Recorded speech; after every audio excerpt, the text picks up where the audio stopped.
Bom, abra sua Bíblia em Lucas, capítulo 16. Lucas, capítulo 16.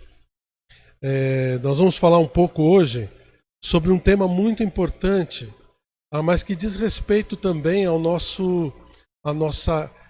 a importância de nós estarmos levando o Evangelho para as pessoas.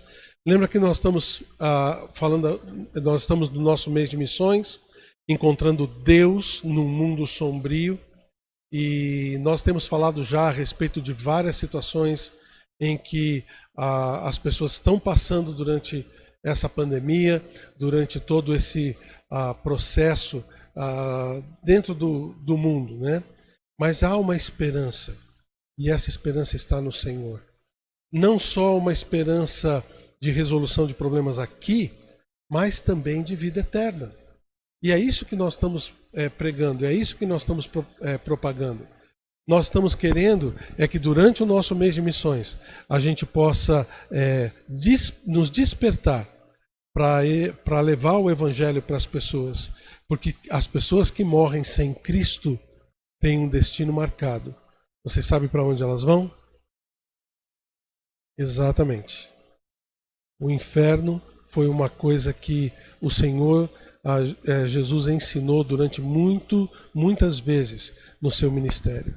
E nós vamos falar um pouquinho a respeito disso agora, tá bom? Olha só, nós estamos falando da história do rico e do Lázaro. Anote que eu não usei a palavra parábola, porque apesar de muitos acharem que isso é uma parábola, nós cremos que foi uma história que Jesus contou, porque em nenhuma outra parábola, por exemplo, há o nome do personagem ou da personagem, como aqui está o nome de Lázaro. Nós cremos que isso realmente é uma história e que Jesus, na sua onisciência como Deus, ele sabia e podia contar isso para os seus discípulos e chegou até a gente. Tá bom? Então preste atenção nessa história, relembre essa história comigo e nós vamos ver como o Senhor enfatiza aquilo que é importante. Versículo 19 de Lucas, capítulo 16. Diz assim: Ora, havia certo homem rico, que se vestia de púrpura e de linho finíssimo, e que todos os dias se regalava esplendidamente. Havia também certo mendigo, chamado Lázaro, coberto de chagas, que jazia à porta daquele, e desejava alimentar-se das migalhas que caíam da mesa do rico. E até os cães vinham lamber-lhe as úlceras. Aconteceu morrer o mendigo e ser levado pelos anjos ao seio de Abraão. Morreu também o rico e foi sepultado. Note o versículo 23. No inferno, estando em tormentos, levantou os olhos e viu ao longe Abraão e a Lázaro no seu seio. Então, clamando, disse: Pai Abraão, tem misericórdia de mim, e manda a Lázaro que molhe em água a ponta do dedo e me refresque a língua, porque estou atormentado nessa chama. Disse, porém, Abraão: Filho, lembra-te que recebeste os teus bens em tua vida, e Lázaro igualmente os males. Agora, porém, aqui ele está consolado, tu em tormentos. E além de tudo está posto um grande abismo entre nós e vós, de sorte que os que querem passar daqui para vós, outros não podem, nem os de lá passar para nós. Então replicou: Pai, eu te imploro que o mandes à minha casa paterna, para que porque tenho 5 irmãos, para que lhes dê testemunho, a fim de não virem para esse lugar, também para esse lugar de tormento. Respondeu Abraão: Eles têm Moisés e os profetas, ouçam-nos. Mas ele insistiu: Não, pai Abraão, se alguém dentre os mortos for ter com ele, arrepender-se-ão. Abraão, porém, lhe respondeu: Se não ouvem a Moisés e aos profetas, tampouco se deixarão persuadir, ainda que ressuscite alguém dentre os mortos. Essa passagem é muito interessante, porque fala da realidade do inferno. A realidade do inferno. Você sabe que a evangelização e levar as pessoas a receber Jesus como Salvador é o caminho para levá-los à vida eterna.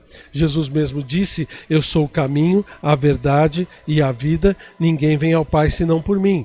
As palavras de Jesus, que aqui são chamadas de Moisés e os profetas, a palavra de Deus, ela revela o caminho da salvação. E quem não recebe Jesus como seu Salvador, você sabe muito bem, está fadado ao destino que toda a humanidade, desde o início, estava fadada, que era o inferno por causa do pecado.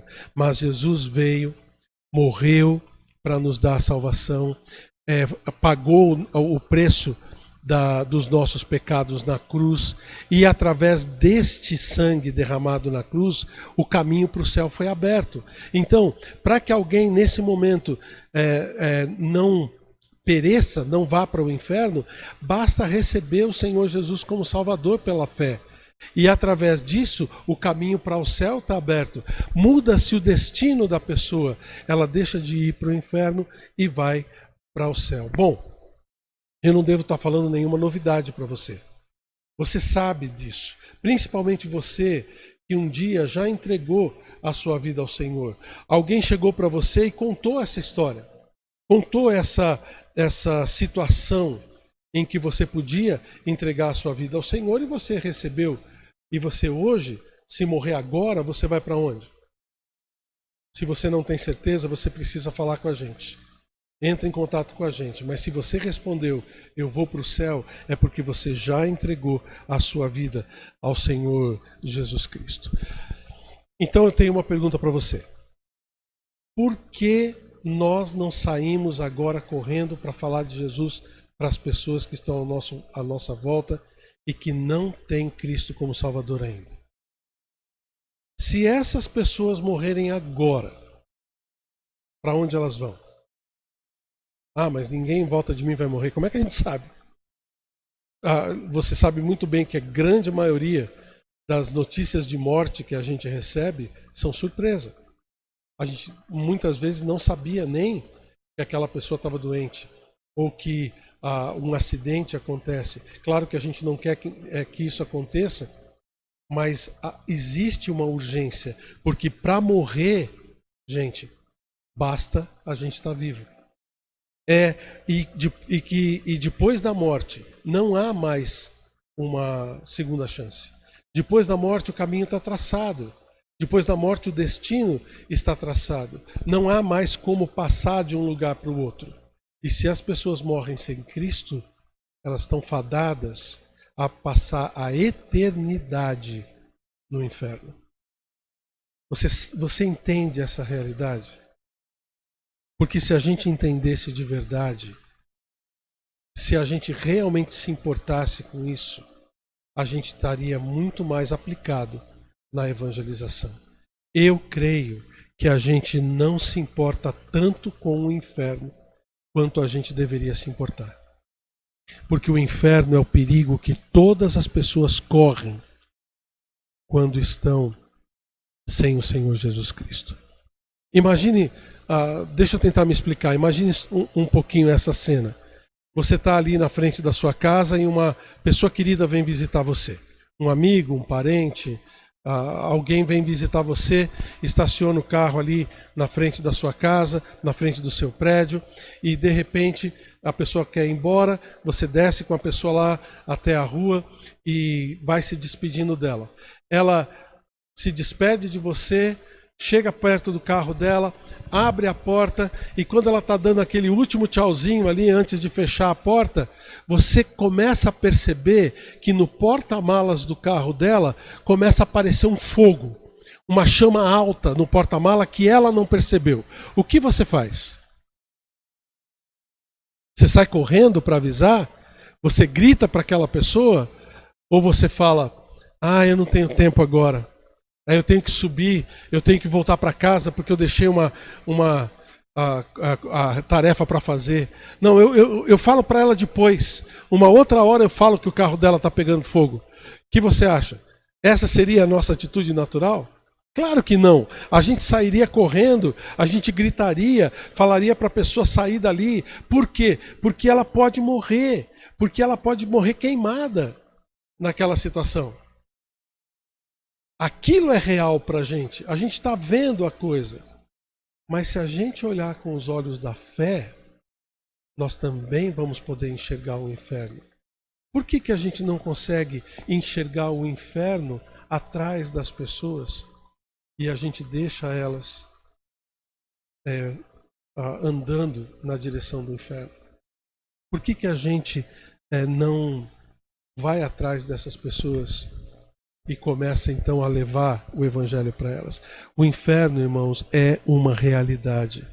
Nós não podemos ser imediatistas, pensar que o futuro não vai ter problemas, que isso não vai acontecer com a gente. Alguém mais tarde vai falar do evangelho para ela. Não, a gente precisa falar do inferno agora.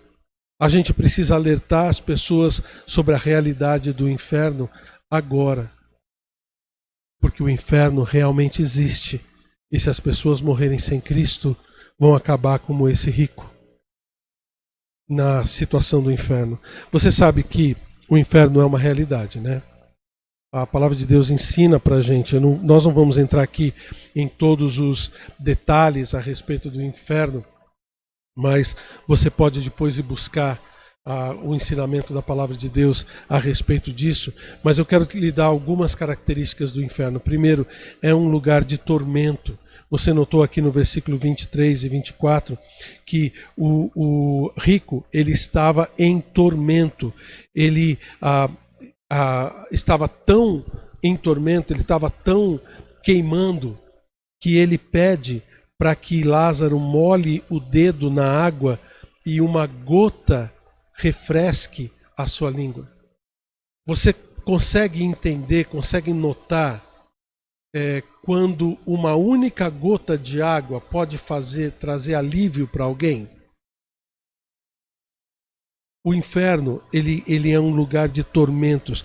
Marcos capítulo 9 fala que é um lugar de chamas, que é um lugar onde o verme não morre. Palavras do próprio Senhor Jesus Cristo. É um lugar onde as pessoas vão sofrer como se estivessem se queimando e sendo comidas de dentro para fora. É um lugar de tormento de verdade. O inferno também é um lugar onde a consciência vai acusar. É um lugar de consciência acusadora.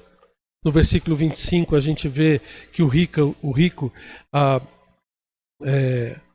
pede para que Abraão deixe com que Lázaro volte, e Abraão responde para ele: lembra-te que recebeste os bens na tua vida e Lázaro igualmente os males, porém aqui ele está consolado e tu em tormentos. O rico ficou com aquela coisa na cabeça. O rico tinha a sua consciência sendo acusada a ponto dele pedir que Lázaro voltasse à casa paterna e falasse para os seus irmãos para eles não caírem naquele lugar também. Todas as coisas ruins que o rico fez na sua vida deviam estar passando pela sua mente, e ele sabia que os irmãos dele também faziam as mesmas coisas, desprezavam Deus, desprezavam as pessoas, e ele não queria que eles continuassem com aquela atitude, senão iam cair no mesmo lugar que ele estava. A consciência dele estava acusando o tempo todo. No versículo 26 a gente vê que há uma separação de Deus. O inferno, talvez o tormento mais grave do inferno seja esse: a separação completa de Deus. Eu creio que o Senhor Jesus Cristo, ele experimentou um pouquinho daquilo quando ele disse na cruz: Deus meu, por que me desamparaste? Sabe, eu creio que naquele momento, essa separação do inferno caiu nas costas dele quando ele pagou pelos nossos pecados na cruz. Naquele momento os nossos pecados estavam sendo colocados sobre ele e ele sentiu essa separação de Deus. Ele sentiu aquela separação completa do Pai. E é assim, o desamparo é que vai atormentar a vida das pessoas que estão no inferno. E a gente vê que esse é o destino final de todo pecador. Lembra de Romanos 6:23? O que diz esse versículo? O salário do pecado é o quê? Olha lá, a morte. Mas o dom gratuito de Deus é a vida eterna em Cristo Jesus, nosso Senhor. E ele está falando aqui não só da morte física, tá? Mas desta morte aqui que lá em Apocalipse é chamado de a segunda morte, o inferno, o lago de fogo. As pessoas vão passar a eternidade no lago de fogo. Então, essa é uma realidade na sua vida, quer dizer, você acredita que vai para o céu quando morrer, né? Mas você acredita que as pessoas vão para o inferno se não receberem Cristo como Salvador? Isso realmente queima o seu coração com respeito às pessoas que você conhece que não são salvas ainda? Pense nas pessoas que estão ao seu redor. Talvez existam pessoas que você ama e que ainda não receberam Cristo como Salvador. E precisam ouvir. E vão ouvir de quem? Ah, pastor, vem cá falar de Jesus para o meu marido, para a minha esposa, para os meus filhos, para os meus pais. Não, é sua obrigação fazer. É sua obrigação levar o Evangelho para essas pessoas. Lembra, a palavra de Deus é clara, que todo aquele que nele crê não vai perecer, mas vai receber a vida eterna. A palavra de Deus nos ensina que aquele que levar o Evangelho para as pessoas vai salvar a vida daquelas pessoas, levando-os ao conhecimento de Cristo. Então, irmãos, não perca tempo. Como aquela pessoa que tem o seu carro pegando fogo, a gente precisa enxergar as chamas do inferno nas costas dessas pessoas. A gente precisa se preocupar com elas. Não tenha vergonha, não tenha medo, mas lembre que as pessoas estão próximas do inferno e a qualquer momento podem cair nele. E nós precisamos levar a palavra do Senhor para essas pessoas. O Senhor Jesus Cristo, eu quero terminar com esse versículo, ele deixou isso bem claro em João capítulo 5, versículo 24. Ele disse, em verdade vos digo, quem ouve a minha palavra e crê naquele que me enviou, tem a vida eterna. Não entra em juízo, não entra em condenação, mas passou da morte para a vida. Se você simplesmente levar a palavra de Cristo para as pessoas, se você simplesmente mostrar para eles o caminho da salvação e eles receberem esse caminho, você está tirando as pessoas do caminho do inferno, da morte, e está dando para elas a vida eterna. Claro, a gente não tem como forçar isso no coração de ninguém. E não é nossa função fazer isso. A nossa função é entregar a palavra. E é função do Espírito Santo convencer essas pessoas do pecado, da justiça e do juízo. Não somos nós quem vai convencer, mas a nossa tarefa é levar o Evangelho. A nossa tarefa é falar. A nossa tarefa é fazer com que as pessoas ouçam do Evangelho e aí decidam o que fazer com ele. A palavra de Deus é quem vai levar a salvação para essas pessoas. E nós vamos ser esses instrumentos. Mas a gente precisa se importar com isso. Então perca a vergonha, perca o medo, perca o comodismo, a preguiça. Tire isso da sua vida e se deixe levar para a pregação do Evangelho. Se deixe levar pelo amor que você tem pelas pessoas que Deus colocar ao seu redor, para que elas não pereçam. Alguém um dia chegou para mim e se importou comigo, com a minha vida eterna, e me levou ao Senhor Jesus Cristo. Alguém fez isso com você também. Agora é a nossa vez de fazer isso com outras pessoas. Tá bom? Combinado? Não vamos deixar, então, que mais pessoas cheguem no inferno por causa da nossa negligência. Tá bom? Que Deus nos abençoe a cumprir essa missão que foi dada para a gente. Senhor Deus, mais uma vez nós te agradecemos, porque não foi dado para anjos esse privilégio, mas para nós, os teus filhos, de levar a mensagem mais importante do mundo para as pessoas que precisam ouvir. Pai, nos abençoa a não sermos preguiçosos, não sermos acomodados, não olharmos para as pessoas pensando que nada vai acontecer, mas que a gente possa perder o medo, perder a vergonha, sair um pouco da nossa zona de conforto para poder atingir com a tua palavra, com o teu evangelho, com o evangelho da morte, sepultamento e ressurreição do Senhor Jesus, o coração e a mente dessas pessoas, para que o teu Santo Espírito possa fazer o trabalho de convencimento. Pai, nos abençoa a levarmos almas ao Senhor. Dá esses frutos para a gente, para que a gente possa ter a alegria de poder chegar para o Senhor e lá no céu apresentar alguém para Ti, como alguém que a gente mesmo trouxe. Pai, obrigado, porque é o Senhor quem nos dirige. É o Senhor quem nos dá todas as possibilidades de fazermos isso. Nos ajuda em nome de Jesus. Amém.